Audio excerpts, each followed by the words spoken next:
We're going to structure this section of the forum in the same way as our first forum with our state elected officials. I'm going to ask each of our local officials to take 5 or 6 minutes to share their comments and ideas with you, and then we'll have some time for questions from the audience. And thank you very much. A little bit. A little bit longer. All right. So please, Andrea, whenever you're ready, please kick us off. Sure.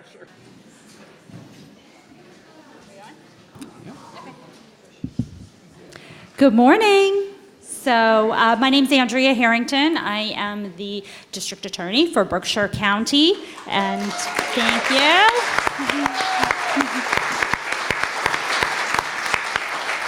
I'd like to thank BCAC for inviting me to participate this morning, and to Williams College for hosting this really amazing, wonderful forum that I think is really going to help to catapult us into a much brighter future working together as a community on these really tough issues. So let's have a round of applause for BCAC and Williams College.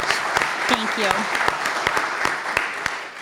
So, like many of you, I grew up born and raised here in Berkshire County. My family's been from this community for many, many generations. My great-grandparents worked at Sprague Electric, and my grandmother worked at General Electric, and we've all seen kind of what the change in the economy here and the economic downturn and kind of what that has done to our community, and nowhere is the economic downturn and those effects more dramatic than what we see happening in the courts here in Berkshire County. I've been practicing law for 15 years, and I was inspired to get into criminal law really because I was interested in racial justice. And we communities of color for many, many generations have been talking about how the criminal justice system is unfair to people of color. And, I worked in Florida representing people on death row and decided I wanted to raise my family here. And when I returned here and started working in the courts here in Berkshire County, I was really shocked by what I was seeing happening in our community. And I just really hit home for me that the things about the criminal justice system that have really been unfair to people of color have similarly not worked very well for people who are living in poverty. And it inspired me to get involved in politics, to make structural change. I think that is what is needed in the criminal justice system. If the system was a business, it would have gone under a long time ago, because we really, the way that we've been prosecuting and punishing people doesn't get to the underlying reasons as to why people get involved in the system in the first place. And for me, the people that I've represented really end up in the system because of untreated or undiagnosed mental health problems, issues that often lead to issues with substance abuse. We see a lot of crimes of despair, which comes from a lack of economic opportunity. So many of my clients would tell me, they lived in their grandmother's houses. That was very, very common because their grandparents were the last generation that could really afford to purchase a home. And that was very personal for me because I come from a hardworking family. My parents had me when they were very young. My dad was a carpenter. My mom took care of us during the day, and she went to work at night. And people in my family have struggled with substance abuse and been able to get good treatment, and it really changed my life and changed my family's life. But I saw a whole generation of people in our community who didn't have access to those kinds of opportunities, which informed my vision for what the district attorney's office can do and can be here in Berkshire County. And I really see my role as being twofold. First of all, absolutely prosecuting and putting dangerous people behind bars, 100%. I'm building a very strong team to do that. But so much of what we see in the courts are, people that are not dangerous, are struggling, and need help. So what I envision really is structural change. And we're going to do that by working together with our state delegation, municipal leaders, community organizations, to really have a new approach to criminal justice and to really work together to get to the underlying reasons as to why people get involved in the system in the first place. One of the things I was asked to address in particular is the role of, the relationship between poverty and domestic violence and the criminal justice system. So, in Berkshire County, what we have seen, there have been 6 women from Berkshire County that have been murdered in domestic violence homicides in the last 4 years. This is a truly shocking statistic. And my intention really is to work with people like the Elizabeth Freeman Center, work with our electeds, work with people from all across the community to have a aggressive community-wide response to the domestic violence problem we see here in Berkshire County. So I will turn it over to my fellow friend here, Mayor Bernard, and I look forward to talking about these issues more during the comments section.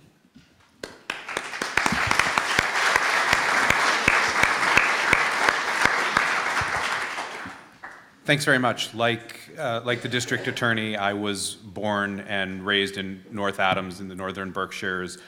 My parents were public school educators, and I'm gonna come back to that point, but it really is a critical piece of everything that we're talking about today.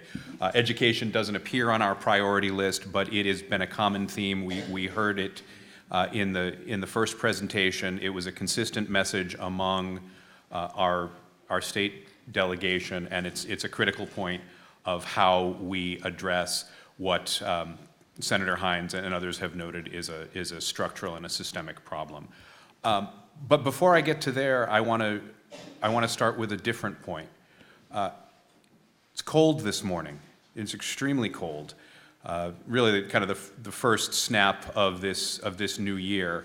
And as the Representative Barrett mentioned, we saw significant cuts in the state of Massachusetts to our LIHEAP program, to our heating assistance program. I believe that the number was something in the range of $11 million, and I don't know, Deb, what portion of that translates to the people here in the Berkshires, but it's a loss at a time when the need is growing, the number of applications, and the ability to stretch those funds is ever more critical.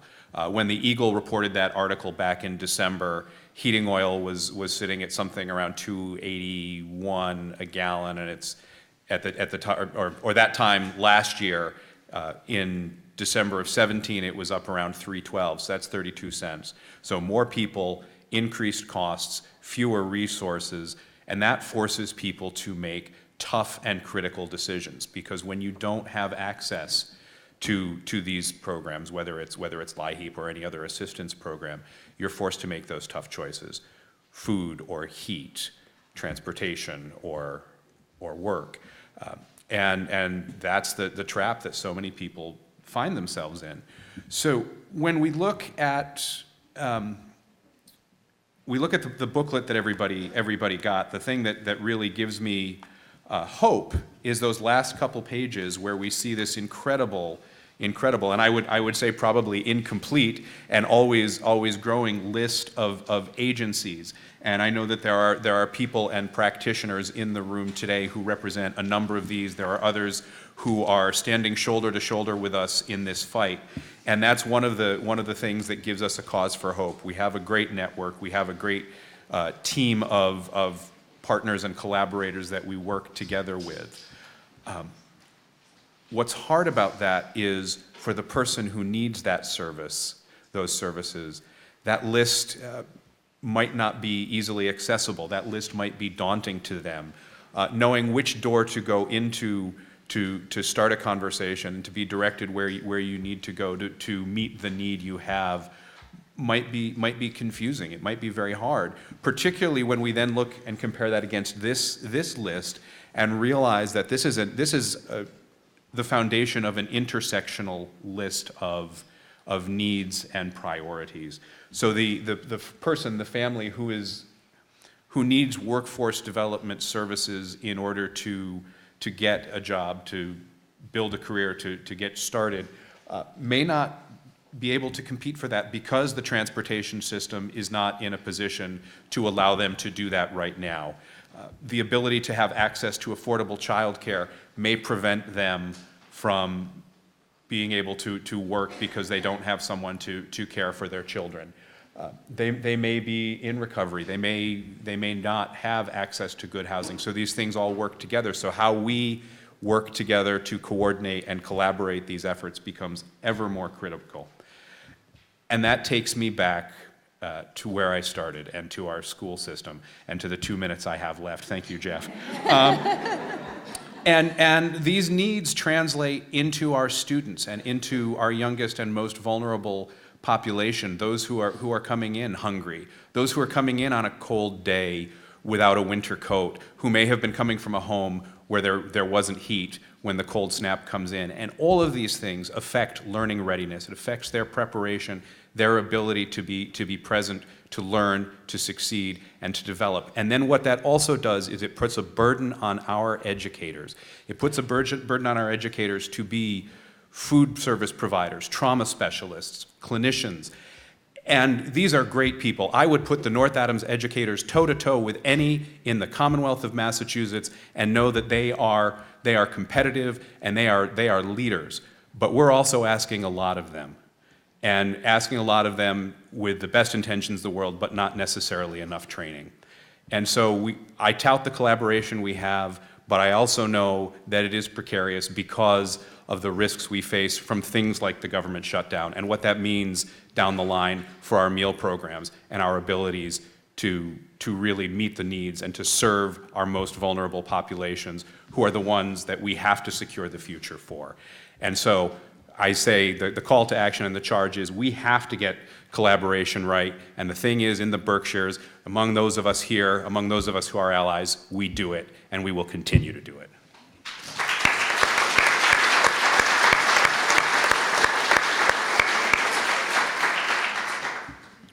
Good morning, everyone. I'm really happy to be here and feel honored to be invited to participate in this very important conversation. I promise to honor the timekeeper. But I'm going to start with, I'm going to take this in 3 segments: raising awareness, what's Pittsfield doing, where are we going, and finally I'll just close with some of my concerns and observations. And so hopefully that'll be a framework for my remarks. So I too want to thank BCAC for inviting us all to this forum and raising this awareness and sounding this alarm. And over the last 6 months, I have had the privilege of spending some time immersing myself in the work of the Bridges Out of Poverty Working Cities Challenge. So in 2016, the city of Pittsfield, along with 4 other communities in Massachusetts, were selected to be a Working Cities community, and we are funded by the Boston Fed. Later on, Alisa Costa will present some interesting information about the cliff effect.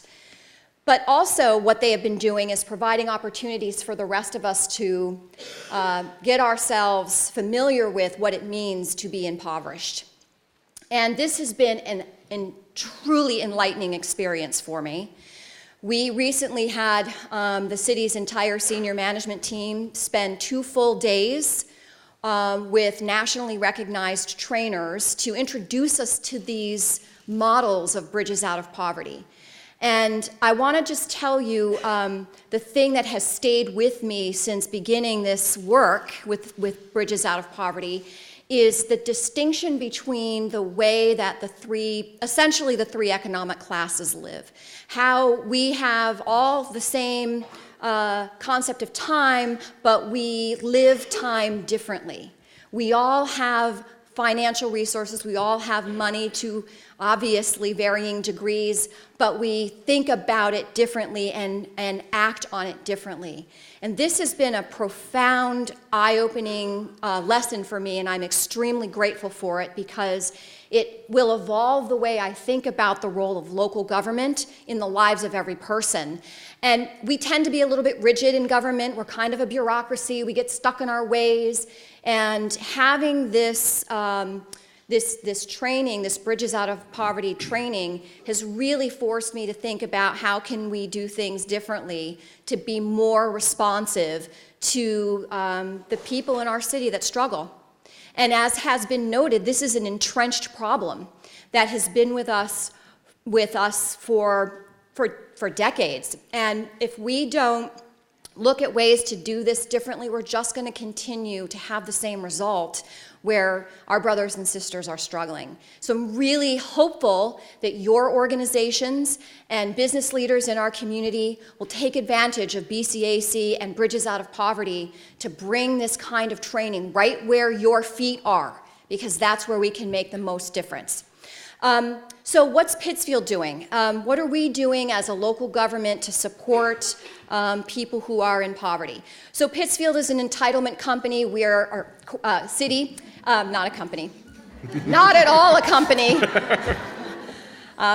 So anyway, we're an entitlement community. We are eligible for community development block grant funds, which is federal money. And we have seen a significant decline in that funding, not just recently, but it's been nibbled away at for 20 to 25 years, and that really affects our ability to serve people who are in our under-resourced neighborhoods. We use that money to help people rehabilitate their houses, to replace a furnace when it blows up and they can't afford to replace it, goes to the heating issue. So we also provide funding for human service agencies.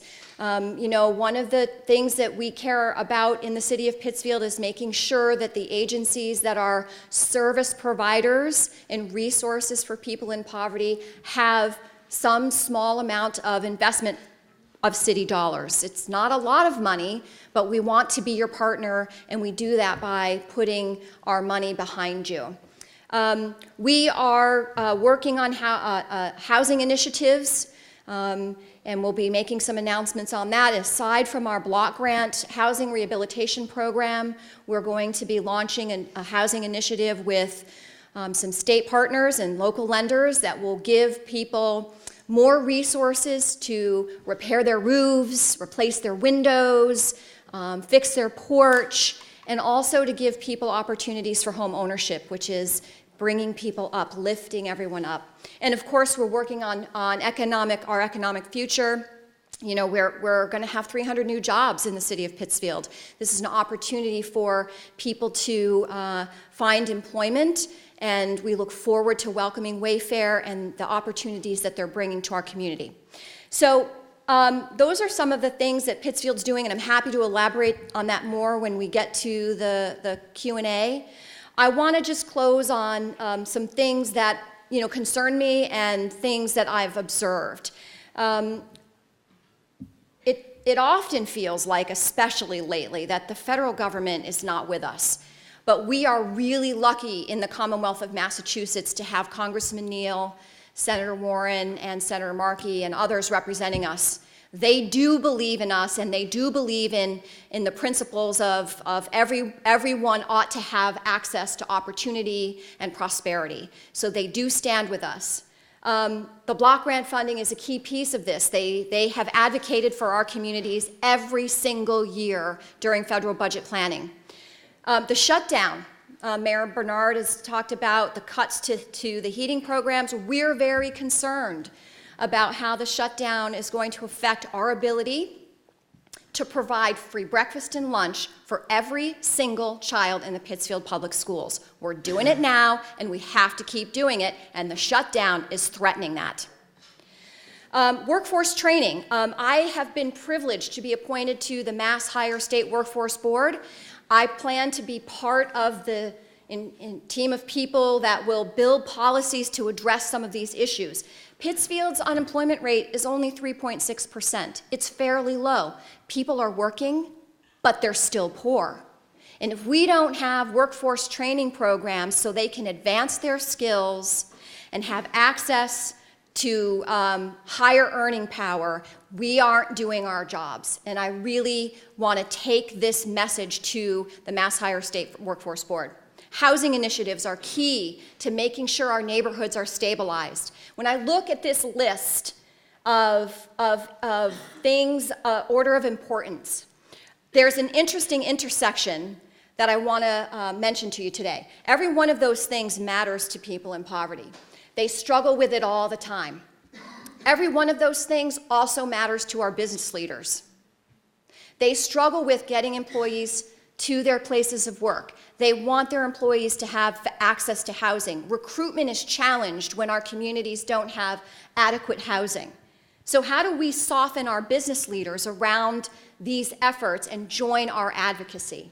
Mayor Tyer, I'm going to ask you to take about 30 seconds to finish up. Just preserve the chance. I'm closing in. I really just want to close with just this thought that, and a personal story.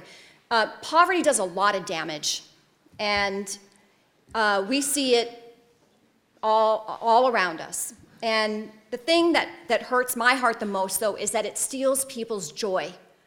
So my husband and I were participating in the Pittsfield 4th of July parade this past year, and we have a brand new bakery on Tyler Street, and it was open. And my husband and I went in to check this new place out, and there was this young mother with 2 little daughters standing there looking at all the treats in the bakery case. And my husband heard the little girls, can we get that pumpkin cookie? Can we have this? And my husband heard this young mother say, I'm sorry, we don't have any money. So my husband was telling me the story, and the idea that mother couldn't bring joy to those kids and those kids couldn't have the joy of that pastry or that cookie was heart-wrenching.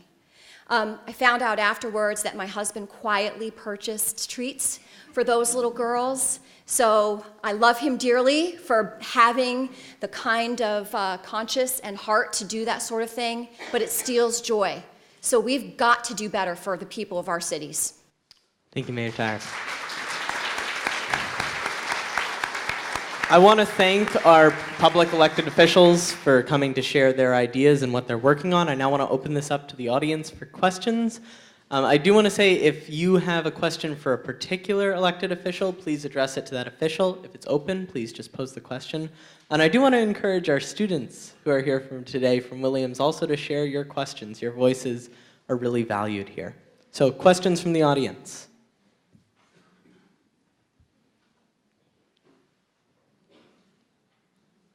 Yes.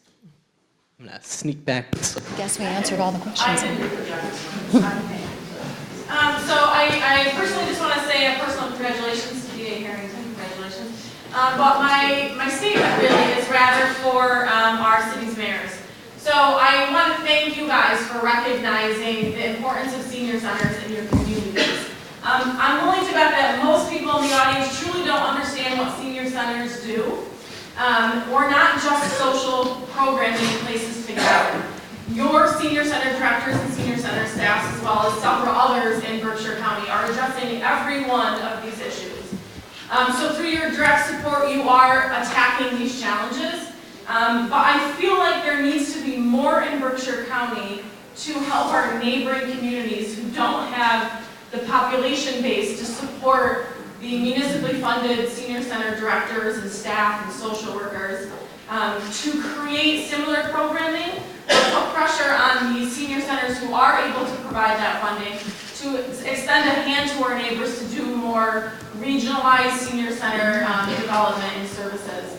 So I look forward to being able to work with both North Adams and Pittsfield in the future as the Adams Senior Center Director to see how we might be able to share with our neighbors and do more programming to address some of these challenges in a different way.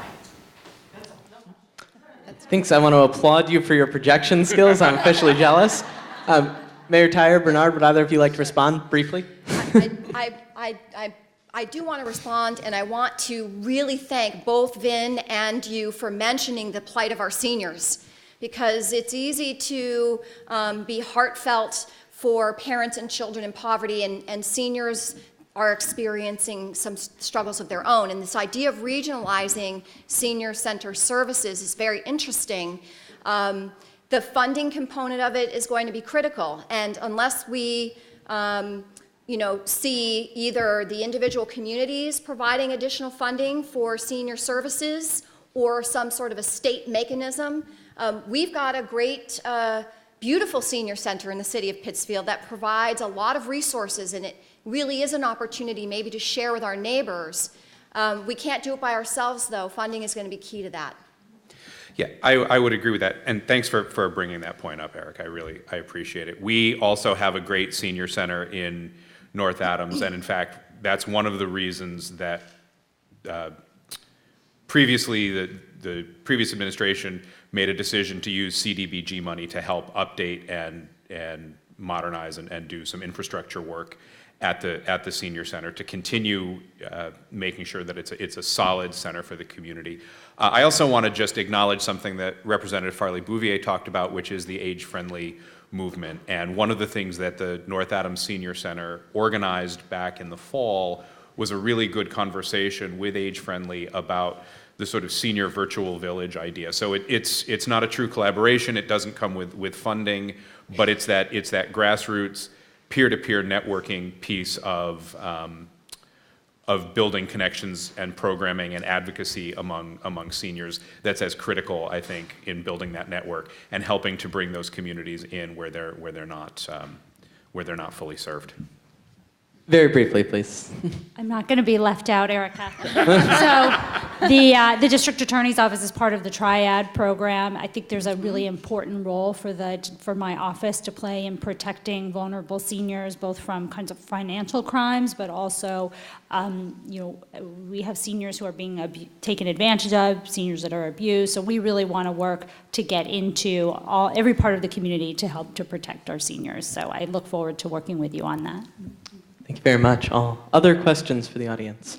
I want to prioritize folks who haven't had a chance to speak yet. So are there others who have not spoken? Please, if you have a question, throw your hand up high. It can be a little difficult to see. Nope. Okay, then I guess we'll go down here.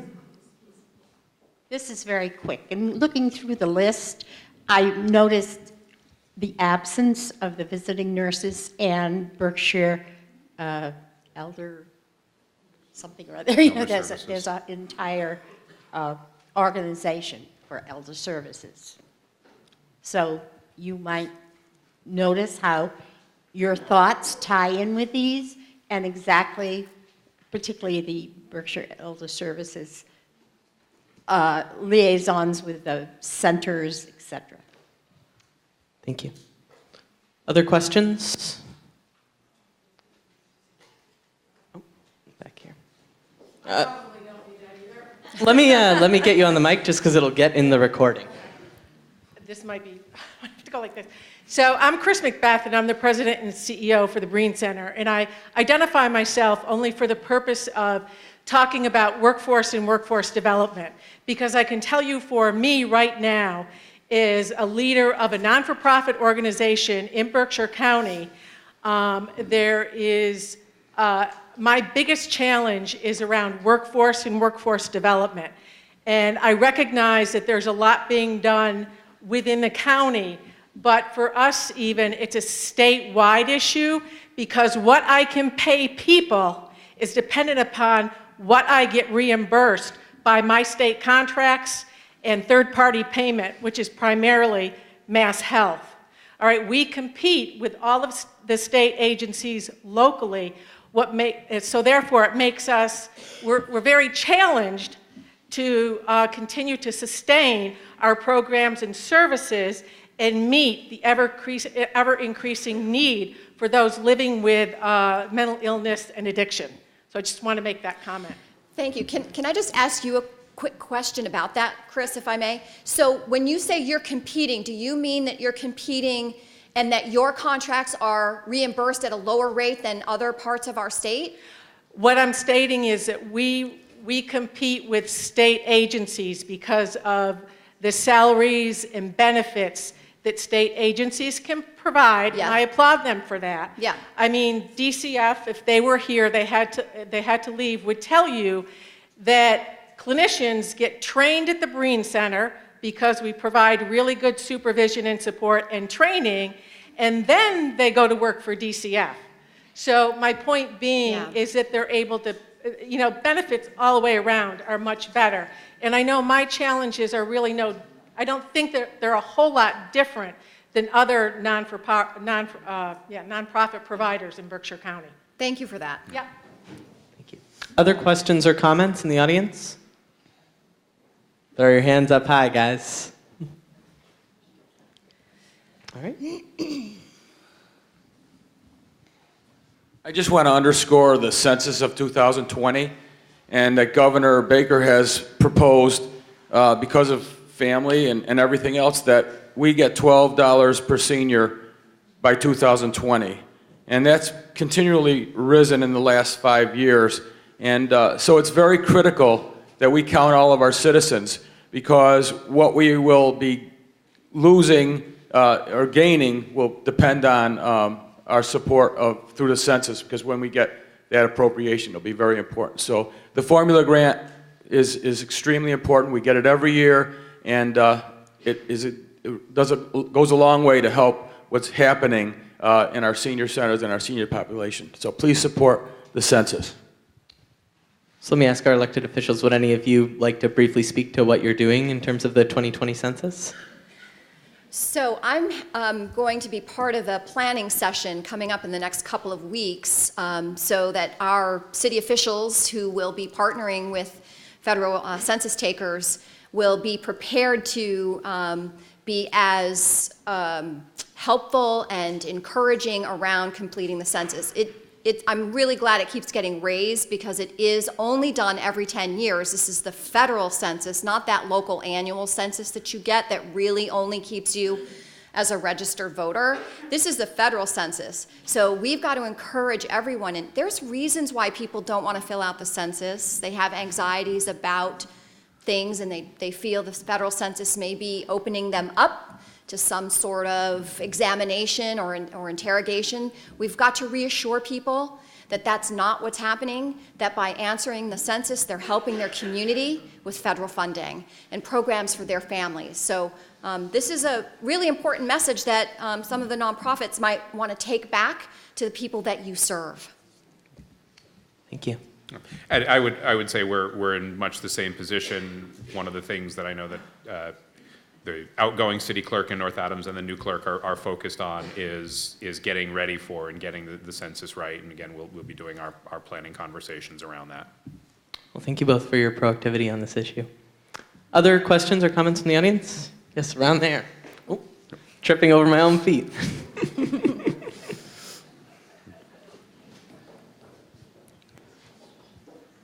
Thanks very much. My name is Robert Sykes. I have been affiliated with a program called Volunteers in Medicine in Great Barrington for about 5 years now. It's nothing shy of a miracle in terms of the people that it serves and the professionals who come in and day out to volunteer their services to make sure that the citizens are healthy. And I would invite you to come down and take a look at the model, because there should be a Volunteers in Medicine program in each and every community. And there's no reason why it can't be done. We don't have to ask permission anymore. We have to take responsibility given what's going on in the country at this time. Thank you.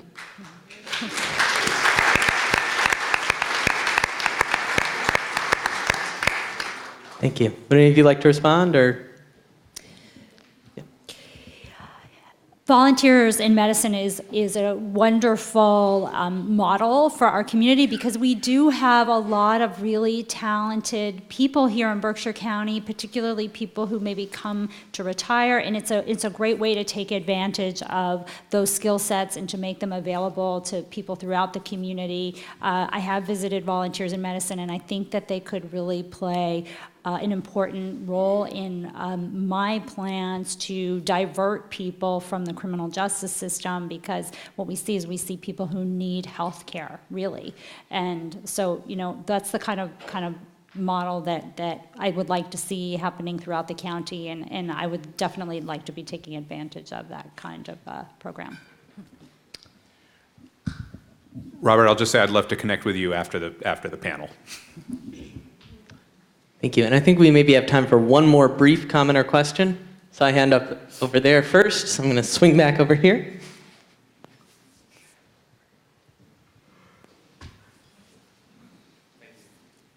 DA Harrington, you had talked really eloquently throughout your campaign about domestic violence, which was, very important to me. I work at Community Legal Aid in Pittsfield. We have an office in North Adams. And I'm just curious if you could talk a little bit more specifically about the district attorney's office's role now as how that relates to domestic violence policies. Sure. Well, my approach to domestic violence, I intend to be really two-pronged. The first of all is aggressive prosecution of people who are abusers, and part of that, I want to go to a vertical prosecution model, which means that on all of our cases, and particularly our domestic violence cases, it would be the same ADA, the same victim advocate that is working on the case through the life of the case. And some people might be surprised to know that doesn't actually happen right now. There are different people that handle the prosecutions in district court at different levels. And so to me, that's going to be a first step that we can take to really improve the advocacy there. The other piece, though, is about prevention. And I do very strongly believe that domestic violence can be prevented through proactive activity. There's a program called the Domestic Violence Intervention Program that's being used by other district attorneys across the state. I will bring that program here to Berkshire County, and it will be, it's people who are trained throughout the community to recognize the signs that somebody is at risk of being an abuser or being a victim, and take steps to intervene before violence occurs. And those kinds of programs have been shown to be very effective, and it's something that we need to have here in our community, obviously. I also want to be partnering with local agencies and organizations to bring in more grant funding to help to provide more resources for prevention programs, because we all know to really have true public safety, it's about preventing people from being harmed. It's not just about prosecuting people after tragedy has occurred. Thank you. Well, we're going to draw this section of our forum to a close. I want to thank our district attorney and our two mayors for their time, and all of you for your engagement.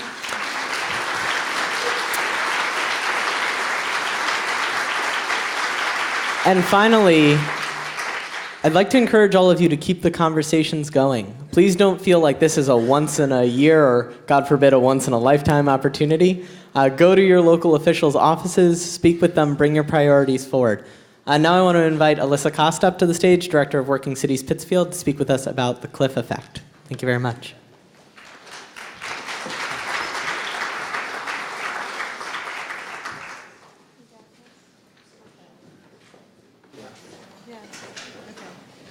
I can start while he's doing that. Hi, everyone. Thank you. So I'm with the Berkshire Bridges Working Cities Initiative here in Berkshire County. We're based in Pittsfield. It's a resident-driven initiative funded by the Federal Reserve Bank of Boston in order to increase economic opportunity for all, regardless of background. And what that means is it's a collaboration. Many of our partners are in this room, including BCAC, to really figure out how to work together in different ways to address the systematic issues we're talking about today. And so one of the issues they wanted me to talk about is the cliff effect. And it's a long-standing systematic issue that we're going to need to address if we want to lift people out of poverty, if we want folks to be able to take advantage of jobs at Wayfair. So I want to talk to you about Christina's dilemma. Christina could be anybody in any county, in any state, but this is Berkshire County. And Christina's been living in poverty. She's a single mom with 2 children. The one is in preschool and one is in elementary school. She was unemployed while attending community college part-time to receive her associate's degree. So kudos to her for working hard to get ahead. She received SNAP benefits and housing support along with cash assistance and child support income. After graduation, she was super excited. She accepted a job as a medical technician, 40 hours a week, $18 an hour, right? Super exciting. But what happened to Christine when she did that? Suddenly, she had to pay for rent. She lost SNAP benefits by more than half. After-school childcare costs became a burden. And she wasn't able to afford the sharp increases in her expenses. So you can see this chart here, the differences between her benefits when she was not working and receiving benefits, and what happens even when she jumped to $18 an hour, which we all consider to be a fantastic living wage. But according to the MIT living wage calculator, she would actually need more, up to $30 an hour to really get ahead. So did Christina do the right thing for her family? Because what she did when she saw that is she quit her job. Because when you look at it, the hourly wage, and I did this before, our wages went up to $12 an hour, but it's pretty much the same. You start losing your benefits, and your benefits are more than your increase in wage. And this can happen to someone like Christine. It can happen to someone on disability who suddenly their wage goes up to $12 an hour, and because they can only make a certain amount of money, they actually have to work less in order to maintain their benefits. Now, is Christina lazy? No, right? She went to college, she worked hard to get ahead. She did everything that we tell her she's supposed to do, and she still can't do it because the system is developed to create the outcomes that we get. We're not doing cost of living increases on our public benefits. This is a systematic issue. This isn't a matter of Christina working harder. Christina and tons of people all over the country and here in Berkshire County are making the right decision for their family. They're not being lazy. They're trying to figure out how to survive and meet their needs. So if the policies and resources can better be aligned, right? So if we could figure out how to close that gap that we see here, that $2,000 gap that she gets, we can have a pathway to success for individuals in our community. The climb to self-sufficiency is very steep. And we need to understand that when we're working with the populations that we do. And we need to understand that there's a lot more to this. So even if you get a raise of 2 to 3%, which is what's been happening every year, if the cost of living stays exactly the same, it would take Christina 20 years to make it to a living wage. Now that's 20 years without a medical setback that costs her a lot of money or something going wrong that sets her back. And we understand the depth and complexities of the communities that we work with in all their interlocking challenges. And that's what Bridges Out of Poverty helps us understand. And that's why we're working with this on the systematic issues. At a starting wage, even over 10 years, she would need 12% increases in her yearly salary to make up this difference. It is unsustainable. We cannot expect individuals to lift themselves out of poverty without changing this. So my call to action to you is to think about how we can advocate for this, because this is a patchwork of federal and state systems that aren't working with the thought of what Christina's situation is or anyone else in that situation. So we're never going to get to where we want to in eliminating poverty if we don't address these systematic issues, no matter how hard Christina works, no matter how much our mayors work and our state legislators work, if we don't fix this.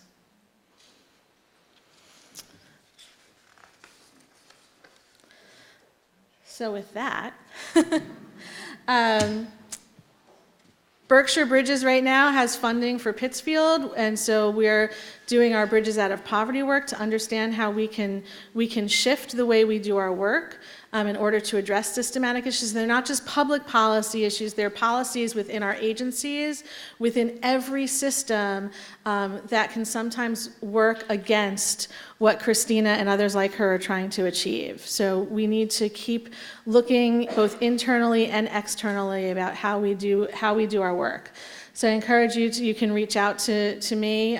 My contact information is not in the book that you were handed, so if you want that, write that down, and we'd be happy to talk more. But the collaboration that we're talking about here, we know we can't do it alone, and so making sure that we're addressing the systematic issues together.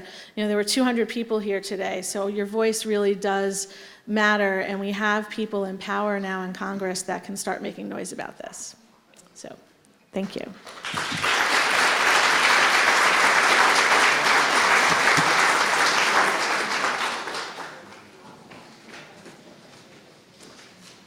Thank you, Alisa. I've always thought that the cliff effect is one of the major barriers that goes completely unremarked in our federal policy, so I really appreciate you raising that. And now I want to invite Mayor Tom Bernard back to the stage for some concluding remarks on creating the community safety net.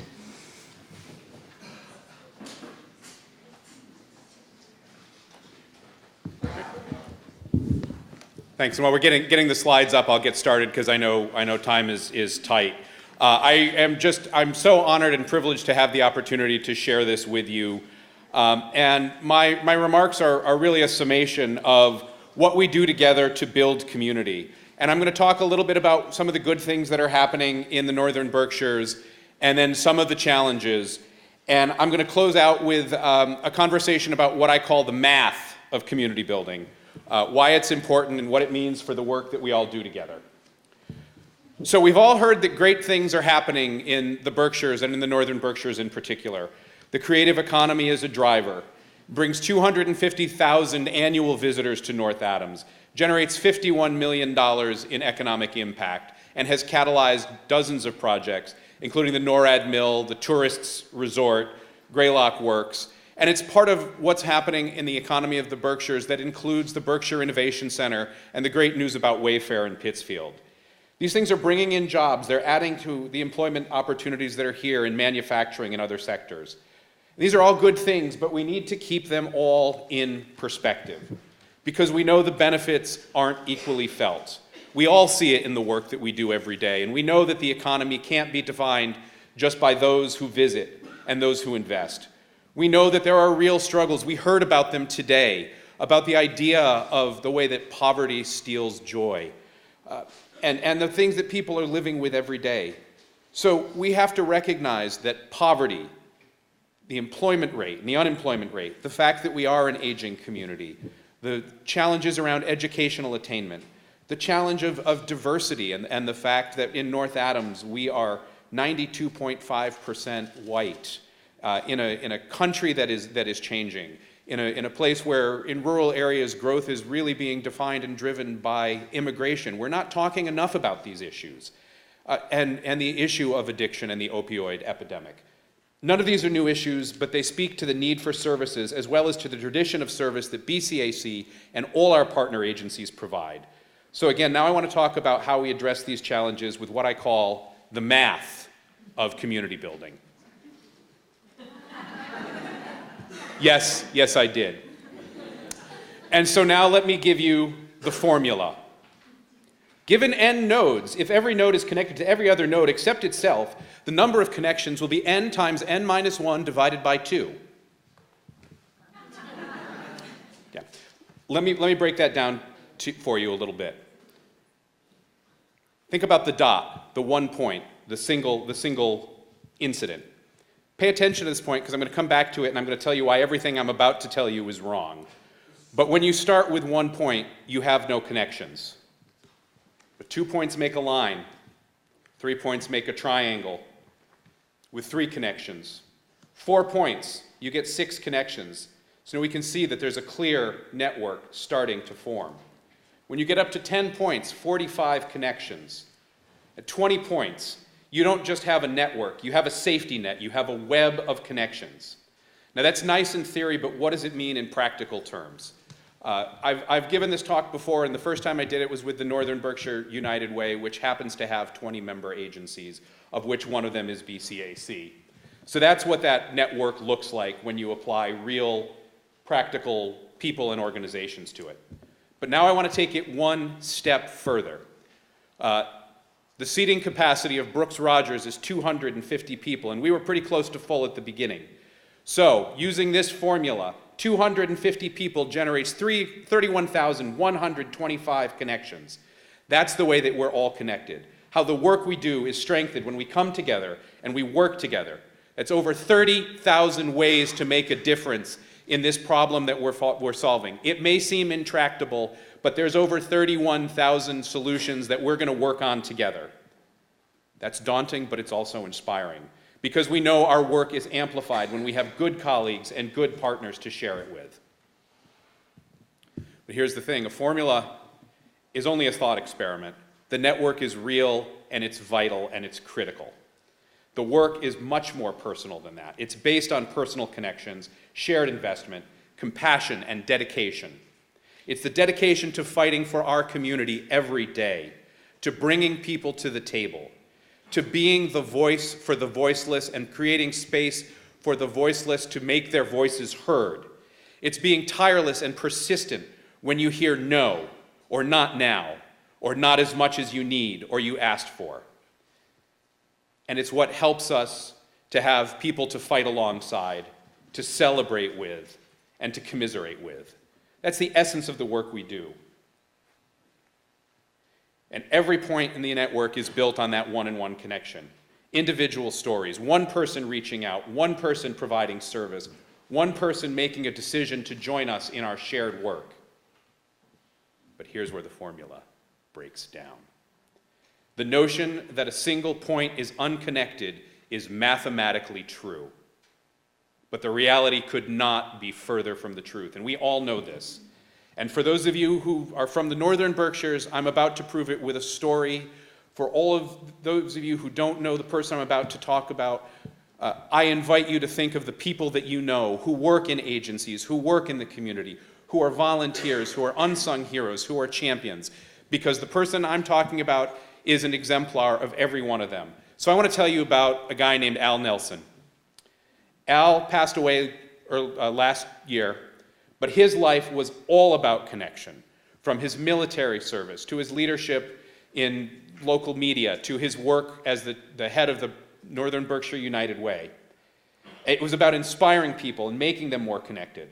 Now, I had the privilege to work with Al on the Northern Berkshire Community Coalition Board, so I know his story in particular. At the time, I was working at MCLA, and whenever I saw Al, he'd say, "You got everything under control at the college?" And I was a fairly junior staff person at that point, and I don't have anything under control. But it wasn't just a good-natured joke. What Al was saying was a charge, and it's a charge that we all hear, and we all need to hear every day. It's the charge that says, what are you doing to make your community, however you define it, a better place? And that's where the formula comes together, where the head and the heart meet and unite. We form communities through our connections to one another. We build community through the service we provide. For me, that example is Al Nelson, but we all know someone who inspires us, who builds coalitions with us and consensus simply by believing that doing it is natural, simple, and necessary. So I'm pleased to be a partner with you in the work that we started today, the work that all of you have been doing for so long, and the work that will continue and the conversations that will continue from this point forward. Thank you all.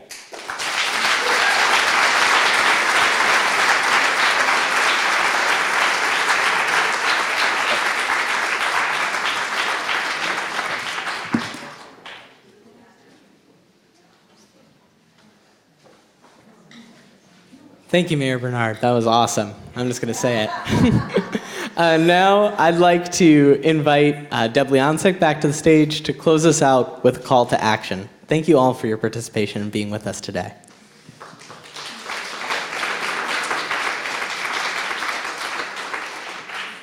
So I'm just going to say a few words, but please don't leave after my words because we're going to go through this exercise again.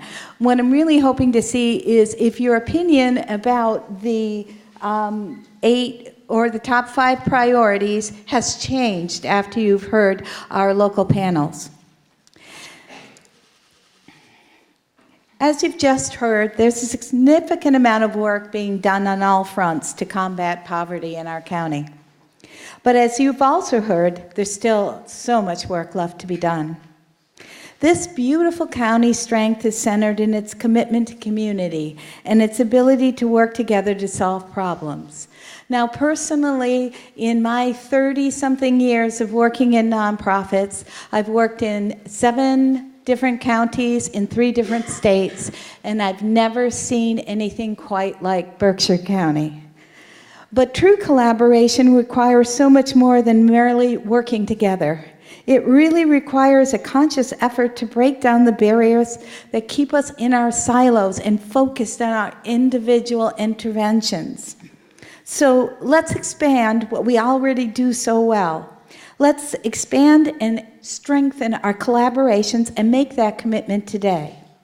In your packet, you have a list of all agencies and the state representatives and the local leaders and all their contact information.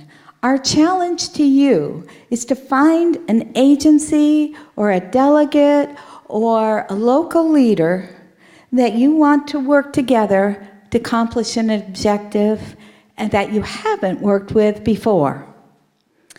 Let us strengthen our connections and thereby strengthen the effectiveness not only of the safety net, but of the pathways to opportunities for our neighbors. Tom said it so succinctly. And poverty is really one of the society's most complex problems. No one agency or government can solve it on their own. And it is not an agency problem to solve. It belongs to the community, and it's going to take the entire community to solve it. We want to thank you for your attendance and your attention to this important issue, and for coming out on this frigid January morning. We hope that you have been inspired to begin new collaborations and relationships with your colleagues, run with new ideas, and show the rest of the state how true collaboration is done here in the Berkshires. Thank you.